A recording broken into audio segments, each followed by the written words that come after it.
Go. Go. Your new friends. Many friends. Oh. And money, oh. Meet money.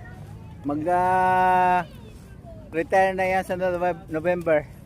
Napakasipag na tao. Ayan si Manny. Nagre-ready ka na sa retirement mo? Pinaplano mo na kung saan mo gagamitin yung retirement mo, ah.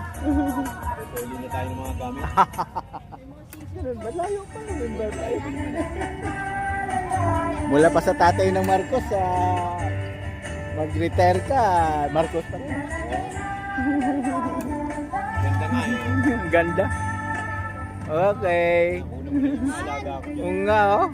Galing na mga alaga mo eh. Isang sipol mo lang yan eh. Sipulan mo nga, parang iba pupunta rin. Kumakain yan. Ako kakain na. Ang galing. People lang pabalik yan. Babalik yan. Ito ang kanilang boss. Si Manny. Yan ang boss nila. Di ba ako Si, nagpapakain? si Palin, Babalik yan. si Pulin mo. Babalik yan.